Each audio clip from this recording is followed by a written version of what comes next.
പതിവിലും നേരത്തെ എണീറ്റ ദിവസമാണെന്ന്. പല്ലുതേപ്പും കുളിയും ഫുഡ് കഴിക്കലൊക്കെ കഴിഞ്ഞപ്പോൾ അമ്പ്രു എൻ്റെ അടുത്ത് വന്നിട്ട് ABCD എന്ന് പറഞ്ഞിട്ട് കരയാൻ തുടങ്ങി. അപ്പോഴല്ലേ സംഗതി മനസ്സിലായത് അവന് TV കാണണം. അല്ല, അവന് പ്രത്യേകിച്ച് ഇപ്പം പണിയൊന്നുമില്ലല്ലോ. ഫുഡ് കഴിക്കുന്നതിൻ്റെ ഇടയിൽ ഫോൺ കുത്തിക്കൊണ്ടിരിക്കുകയായിരുന്നു ഞാനും എൻ്റെ അമ്മയും.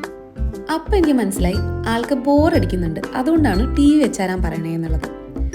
എന്നാൽ ശരി, ഞാൻ ഫോണൊക്കെ ഓഫ് ചെയ്ത് വെച്ചിട്ട് അമ്പ്രു വാ ബോൾ എടുക്ക് നമുക്ക് പുറത്ത് പോയി കളിക്കാമെന്ന് പറഞ്ഞിട്ട് ഞാനും അമ്പ്രുവും കൂടി ആ കുഞ്ഞു വരാന്തയിൽ കളിക്കാൻ തുടങ്ങി. അവനെ ഞാൻ ഒട്ടും കൺവിൻസ് ചെയ്യേണ്ടി വന്നില്ല. ഒറ്റവട്ടം പറഞ്ഞപ്പോൾ തന്നെ ബോളൊക്കെ എടുത്ത് എൻ്റെ കൈയും പിടിച്ചിട്ട് നേരെ വരാന്തയിലോട്ട് നടന്നു. ചെറുപ്പം തൊട്ടേ അമ്പ്രുവിന് ഈ സ്ക്രീൻ ടൈം വളരെ കുറവാണ്. അവന് ആക്റ്റീവായിട്ട് കളിക്കുന്നതാണ് ഇഷ്ടം.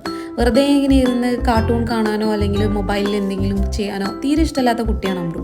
പക്ഷേ ഈ ഇടയായിട്ട് എൻ്റെ ഫോൺ യൂസ് കുറച്ച് കൂടിയതുകൊണ്ടാണ് അവനും ഈ TV കാണുന്നതിൽ കുറച്ചും കൂടി ഇൻട്രസ്റ്റ് വന്നു തുടങ്ങിയത്.